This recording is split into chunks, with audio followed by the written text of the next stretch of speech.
हैं पिछले 2 दिन से जो यहाँ पे मसला बना हुआ है, जो हमारी बच्चियाँ पिछले 1 महीने में 4 बच्चियाँ जबरन उनका कन्वर्जन हुआ।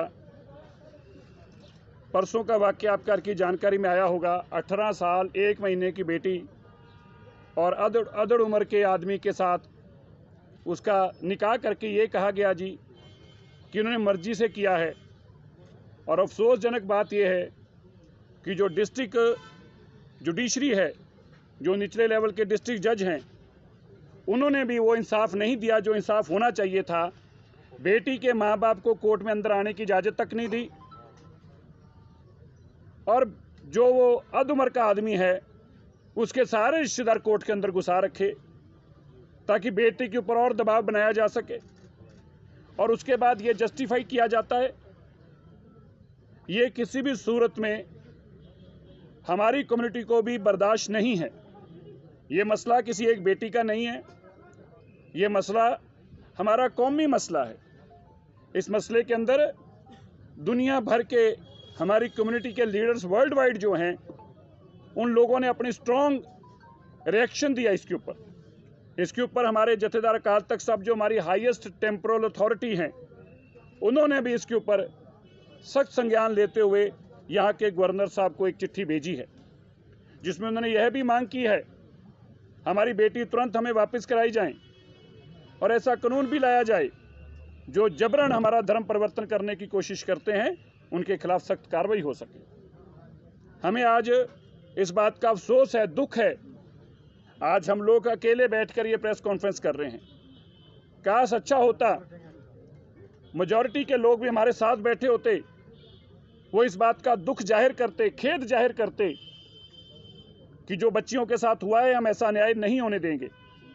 मैं आप सब टीवी चैनल के माध्यम के लोगों से ये बताना चाहता हूँ, एक वो भी वक्त था, मैं आपको याद करना चाहता हूँ 2014 में जब यहाँ पर बाढ़ आई थी तो गुरुद्वारा बंगला साहिब से 50,000 लोगों का रोज खाना बनाकर हम खुद यहाँ लेके आते थे। श्रीनगर में फ्लाइट में खुद यहाँ मैं आता रहा हूँ, इसी गुरुद्वारे में, वहाँ से 50,000 लोगों का खाना बनाकर लाते थे। जब देश के अंदर सिटीजन अमेंडमेंट एक्ट के तहत कानून लागू हुआ और यहाँ की मेजॉरिटी की बच्चियों ने ये खदशा जाहिर किया कि उनकी खतरा है और वापस अपने स्टेट में अपने घर आना चाहते हैं माँ बाप के पास, तब हमारे सिखों ने लाखों रुपए की टिकटें खर्च के 55 से ज़्यादा बच्चियां जम्मू कश्मीर में वादी में सुरक्षित उनके घरों तक पहुंचाई और खुद साथ में लेकर आए। आप लोगों ने उसको कवर किया, तब सब लोगों ने फोटो चलाई। मैं आज उन बच्चियों के माँ बाप से हाथ जोड़कर ये पूछना चाहता हूँ, आग्रह करता हूँ, मैंने वो वीडियो भी अपनी ट्विटर पे और फेसबुक पे शेयर की है। जब बेटी घर पे आई तो पिताजी कितने खुश हो रहे हैं, बेटी को भी गले मिल रहे हैं, और जब बच्ची बता रही है कि मुझे ये सरदार जी बचा कर लेके आए हैं, तब तो आप उस सरदार जी को भी गले मिल रहे थे।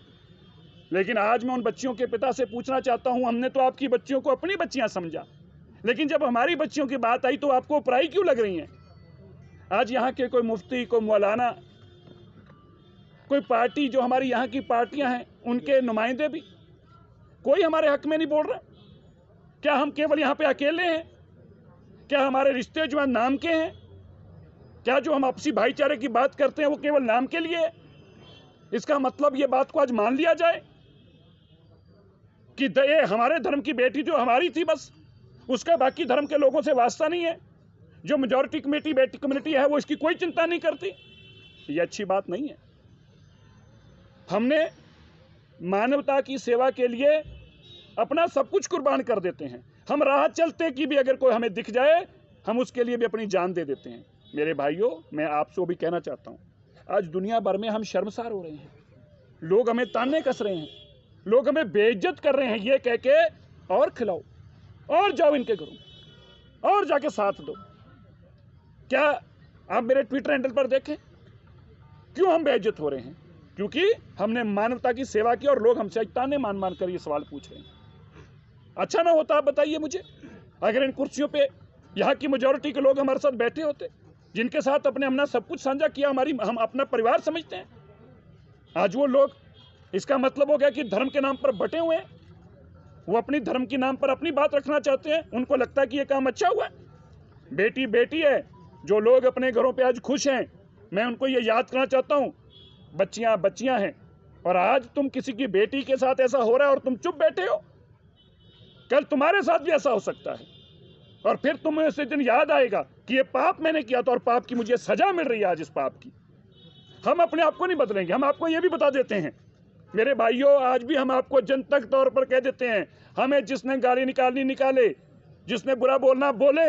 मेरे भाई, दोबारा भी तुम्हारी बेटी हमें सड़क पर दिख जाएगी, हम अपनी जान दे देंगे उसके लिए, हम फिर भी पीछे नहीं हटेंगे, अपने आप को नहीं बदलेंगे। मत सोचना कि हम अपने आप को बदल लेंगे, क्योंकि हमने अपने गुरु से यही सीखा है। कितना भी हो जाए, लेकिन मैं आपको भी कहना चाहता हूं, बदलना आपको भी चाहिए, सोचना आपको भी चाहिए। मैं सारी पॉलिटिकल पार्टियां जो यहाँ की मौजूद पार्टियां हैं, जहाँ की रीजनल पार्टीज हैं, मैं उनसे भी आग्रह करता हूं, चाहे वो अब्दुल्ला परिवार हो, चाहे वो मुफ्ती परिवार हो, मैं उनसे भी आग्रह करता हूं, आप चुप क्यों हैं? गुलाम नबी आज़ाद जी आप चुप क्यों हैं? फारूक अब्दुल्ला जी आप चुप क्यों हैं? जो मुफ्ती हमारी बहन है वो चुप क्यों हैं? मैं आज आपको एक बात याद करना चाहता हूं मेरे भाइयों, जो हार्डलाइनर लीडर थे, क्या नाम था उनका, गिलानी साहब का पूरा नाम क्या है? सैयद गिलानी जी ने अखबार में इतना बड़ा बयान दिया था। सैयद गिलानी जी, आपने अखबार में बयान दिया था, ये सिखों ने हमें आकर, दिल्ली कमेटी ने यहाँ पे आकर लंगर की सेवा हमारे लिए की, जब हमें जरूरत पड़ी हम इनके एहसानमंद हैं। अरे भैया, वो एहसान कहाँ है? गिलानी साहब, हम आपसे सवाल पूछते हैं, आज आप चुप क्यों हैं? आज ये लोग सब चुप क्यों हैं?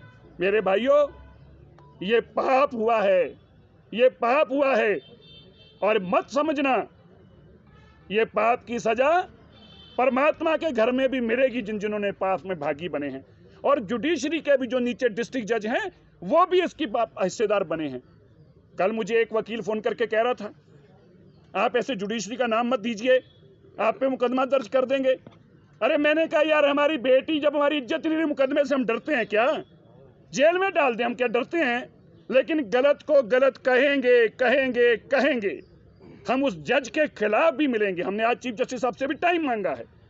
जो निचली अदालत में जज ने बेईमानी की है, 18 साल की बेटी, और आप एक अधबड़े आदमी के साथ भेज रहे हैं। क्या आपकी आंखें में चश्मा नहीं है? क्या आपको दिखता नहीं है? बेटी के माँ बाप को अंदर नहीं घुसने देते? आप इतने बाइस्ड हैं? जुडिशरी के आपने कॉन्स्टिट्यूशन की कसम खाई है, देश के कॉन्स्टिट्यूशन की कसम खाई है, आपने धर्म की कसम नहीं खाई। आप बदल गए। अब आप कल्पना करके देखिए, मैं आप सबसे एक सवाल पूछता हूं, आप कल्पना करके देखिए, इसी तरह 18 साल की बेटी यहाँ पे आपकी होती और हमारे किसी 60 साल के आदमी ने उसके साथ शादी की बात की होती, हमारे लोग उसका मुंह काला कर देते। क्या मजाल है हमारे गुरुद्वारे में ऐसा कोई काम करने के लिए? बात भी रख के दिखा दे। क्या जुर्रत है किसी के ऐसा काम करने की? कल्पना भी करके दिखा दे। ये कम्युनिटी के लोग खड़े हैं, बर्दाश्त करेंगे? किसी सूरत में बर्दाश्त नहीं करेंगे। लेकिन ये कानून और ये बातें सब, ये धर्म की बातें सब हमारे तक ही सीमित रह जाएंगी। इनकी चिंता कोई नहीं करेगा। हम अपने भाईचारे को बना के रखना चाहते हैं, हम गले मिलकर रहना चाहते हैं, पर गले मिलकर रहने के लिए, हाथ मिला के रखने के लिए ऐसा नहीं संभव हो सकता कि आपकी उंगली और हम हाथ मिलाने के लिए अपना हाथ आगे करें और आप उंगली आगे करो। ऐसे हाथ नहीं मिलाए जाते, ऐसे गले भी नहीं मिला जा सकता। हम आपसे आग्रह करते हैं, आज हम फिर उनसे कहते हैं, जितने भी यहाँ पे मौजूद हैं, बड़े लोग हैं धर्म के आगू, मैं क्योंकि भाई नेम ना तो जानता हूं ना मुझे पता है, पर मैं ये कहना चाहता हूं, जो यहाँ के मौजूद लोग हैं, धर्म के आगू हैं, जिनकी लोग बात सुनते हैं, आज उनको आगे आना चाहिए।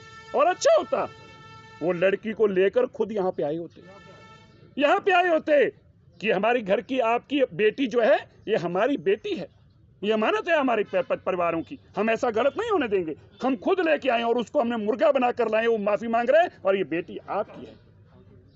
कम से कम हम तो ऐसे ही करेंगे। और मैंने पहले भी कहा, हम आगे भी नहीं बदलेंगे, हम तो ऐसे ही करेंगे आगे।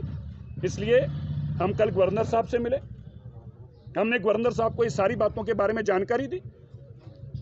हमने आज सुबह देश के गृह मंत्री अमित शाह जी ने भी आज फ़ोन करके हमसे बातचीत की और उन्होंने ये भी बताया कि वो कल से गवर्नर से टच में है और सारी मॉनिटरिंग कर रहे हैं सारे घटनाक्रम की। और उन्होंने हमें यह भी आश्वासन दिलाया कि ये बेटियां जिस तरह से अगवा की गई हैं इनके ऊपर सख्त कार्रवाई की जाएगी, किसी को नहीं बख्शा जाएगा, कानून को कानून के तरीके से लिया जाएगा। और यह भी कहा कि ये जो मसले हुए हैं इनके लिए वो तुरंत हमारा सिख डेलीगेशन जो है उसको दिल्ली में उनसे मुलाकात करेंगे और यहाँ पे हालातों की सारी जानकारी लेके और क्या क्या चीज़ें हम चाहिए हैं उनकी भी हम चर्चा करेंगे। और ये हम कम्युनिटी को आश्वासन देते हैं किसी भी सूरत के अंदर बेइंसाफ़ी नहीं होने दी जाएगी। धन्यवाद। आप बताएं और कुछ। मैं कोर्ट के अंदर से लेके बाहर तक सब एक ही लोग कहने वाले बात हों जब कि तुझे ये करना है, क्या जरूरत, आप आज बेटी की बात कर रहे हो, आप इस हालातों में आदमी को खड़ा कर दो, आप मेरे साथ चलो, 15 मिनट बाद आप कोर्ट में अंदर यही कहोगे जो मैं चाह रहा हूँ कहने वाला। जब ये सारे लोग तुम्हारे द्वाले खड़े होंगे तो तुम कोर्ट में क्या बोलोगे? वही बोलोगे जो ये सुनना चाहते हैं। क्या जरूरत है तुम्हारी, तुम कुछ और बोल जाओगे? वो तो फिर बेटी है, वो तो फिर बच्ची है। ये तो कोर्ट को देखना है ना। कोर्ट भी क्या देखती है, कोर्ट में ये पूछा जाए भाई तुम दबाव में तो नहीं कराया जा रहा। कोर्ट भी ये बात मानती है ना, तो ही सवाल पूछती है ना। कोर्टें मानती हैं कि दबाव में काम कराया जा सकता है, तो कोर्ट को ये देखना था। कोर्ट अपनी बच्ची को माँ बाप को दे के कहती कि आप जाइए, आज हम सुनवाई नहीं करेंगे, हम आपको एक ऐसा तो नहीं कि दबाव में काम हो रहा हो। पुलिस को कहती क्या वेरीफाई करके मुझे रिपोर्ट देना कि दबाव में तो कुछ नहीं हो रहा, फिर मैं सुनवाई करूँ। यहाँ तो कह दिया कि लड़की के माँ बाप अंदर नहीं आ सकते। क्यों भाई? लड़की के माँ बाप जिन्होंने पैदा किया उनको अधिकार नहीं अंदर आने का? क्या की एप्लीकेशन रहेगी, क्या का कोर्ट का ऑर्डर रह गया? भरोसा है, लेकिन न्याय व्यवस्था के अंदर कुछ ऐसे लोग हैं जो इस न्याय व्यवस्था का नाजायज फायदा उठा रहे हैं, हम ये कह रहे हैं। तभी हमने कहा कि हम चीफ जस्टिस साहब से मिलेंगे। न्याय व्यवस्था में सबको विश्वास है, लेकिन आपको गलत जानकारी है। एक बेटी वापस आई है, जिसके बारे में आप कोर्ट जहां पे बोल रहे हैं ना, कोर्ट में जो फैक्ट्स क्लियर करिए, आपको जानकारी नहीं है। दूसरी लड़की भी कोर्ट से 4 गाड़ियों में ही भगा कर लेके गए हैं। आपको इन्फॉर्मेशन नहीं है, कोई बात नहीं, हम ही बताएंगे आपको। मैं यही बता रहा हूँ, दूसरी बेटी भी उसी कोर्ट के अंदर ही 4 गाड़ियों में लेके आए हैं और उसको बचा के ले गए। 4 गाड़ियां आई थी, जो दूसरा इतने में हमारे सब लोगों को पता चल गया। ये लोग कोर्ट के बाहर पहुंच गए, कोर्ट को घेरा। दूसरी लड़की कोर्ट के अंदर थी। अब बताइए आपको कितनी देर होगी रिपोर्टिंग करते? रात को 10:30 बजे आपने कौन सी कोर्ट को चलते देखा? बताइए भाई, बता दीजिए हम गलत हैं, बता दीजिए हमें गलत है तो बताइए। रात को 10 बजे कौन सी कोर्ट आपने खुलती देखी आज से पहले? ये 10 बजे कोर्ट हमारे लिए सवाल है। आप तक तौर पे आप थे नहीं, आपको वीडियो मिल जाएगी किसी न किसी से, मेरे फेसबुक पे भी। हमने अंदर यही बात अनाउंस करके कही है कि अपना भाईचारा है यहाँ पे, इस भाईचारे को किसी सूरत में नुकसान ना पहुंचे। और कुछ लोग अपना एजेंडा भी इसमें से निकालने की कोशिश करेंगे, आप सबको उसमें सतर्क रहना है। हमने अपनी अंदर मीटिंग में ये बाकायदा जनतक तौर पर सबको ये बात कही है। जो आपने बात मुझे कही, हमने उन लोगों को ये आग्रह कर रहे हैं बार बार कि आप हमारा साथ दीजिए। क्या हमारा उनसे ये कहना गलत है? क्योंकि जब इस कम्युनिटी के लोग जब हमारा साथ देंगे तो क्या होगा? तो अभी सुनिए मेरी बाहर के अंदर एक बेटी को यूनिवर्सिटी में जबरन धर्म परिवर्तन की बात हुई। मैं ट्रायल में गया, वहां पे जो कम्युनिटी लीडर थे उन्होंने माइक पे खड़े होकर कहा ये इन्होंने गलत किया है, इन बच्चों को सजा हम देंगे। मसला 5 मिनट में खत्म हो गया। हम लोग अपने घरों को चले गए, क्योंकि उन्होंने जिम्मेवारी ली कि सिरसा जी बेटी हमारी है। माइक पे अनाउंस करके जिम्मेवारी ली उन्होंने, ये बेटी हमारी है, ये मसले को हम निपटाएंगे। हमारा मसला ही खत्म हो गया। आज भी हम यही उम्मीद करते हैं कि कम्युनिटी के लीडर आगे आएं और हमें ये कहें कि नहीं आप जाइए, मसला हमारा है, इस मसले को हम निपटाएंगे। उस बेटी को थाना में वो सवाल हो रहा है, वो सवाल ये कि जो लोकल कम्युनिटी हाँ गया, लेकिन वहाँ पर एक हमारी नेगोशिएशन हुई कि उनके भाई आए और उनके लोग आए, बोला बेटी आप ले जाओ, बेटा हम ले जाते हैं, मसला खत्म कर। लेकिन दूसरे दिन उन्होंने पेशेंट्स हाई कोर्ट में डाल दी।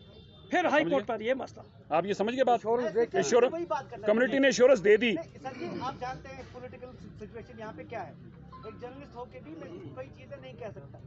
लोग का मामला ही नहीं बनता, मैं कुछ कह ही नहीं सकता। तो ठीक है, फिर हम कोर्ट में बात करें, फिर आप भी सवाल क्यों करें? आप भी कोर्ट में जाके बात कीजिए, आप यहाँ क्यों कर रहे हैं बात? नहीं, मैंने पूछा था। तो आप कोर्ट में जाके बात कीजिए ना। आप कमाल होगी, मतलब अपनी बात करनी बंद कर दे। कोर्ट में एक मसला गया तो कोर्ट ने तो गलत किया तो शोर मचा रहे हैं। मैं कह रहा हूँ, आप कह रहे हो ना लोकल कम्युनिटी शामिल हो जाए। तो आपने ये कहा कि आपने होम मिनिस्टर से बात की, गवर्नर साहब से बात की, क्या आपने मेजॉरिटेरियन जो लीडरशिप या सिविल सोसाइटी जो है, क्या वीडियो डाल के सबको अपील ही कर रहे हैं?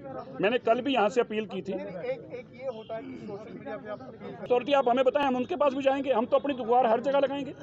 हम तो सब जगह हाथ जोड़कर यही कह रहे हैं कि हमारा साथ दिया जाए। तो दूसरा सवाल इसी से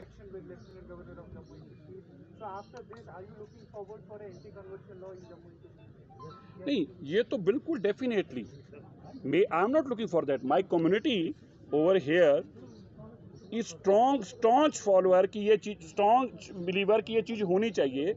और मुझे लगता है कि इसमें तो सबके लिए अच्छी चीज़ है। ये किसी एक कम्युनिटी के लिए तो लॉ नहीं होगा, ये तो सभी के लिए लॉ है। और अगर ऐसा कोई कानून बनता है तो उसका तो लाभ हम सबको ही मिलेगा। किसी कम्युनिटी के खिलाफ तो कानून होगा नहीं। इनफैक्ट उसको कई नाम देने की कोशिश की गई। मैंने टीवियों पे भी ये कहा कि जो कई पवित्र नाम हैं आप उनको इसके साथ जोड़कर मत दिखाएं, क्योंकि हमारा पर्पस यहाँ पे केवल और केवल इंसाफ लेना है। किसी का टूल बनना हमारा काम नहीं है। वो जिहाद के नाम से बोला गया या लव के नाम से बोला, हमारा कोई पर्पस नहीं है। हमारा केवल ये कहना है इस तरह के बातों से हमारे आपस में कम्युनिटी के अंदर कोई खलल पड़े, हम ऐसी कोई सिचुएशन नहीं आने देना चाहते। हमारा बड़ा स्पष्ट है, ऐसा लॉ बनना चाहिए जिस लॉ में फोर्सफुल कन्वर्जन के खिलाफ सख्त कानून बनने चाहिए। वो तो सबको ही सूटेबल होना चाहिए, हम सबको उसकी अपील करनी चाहिए।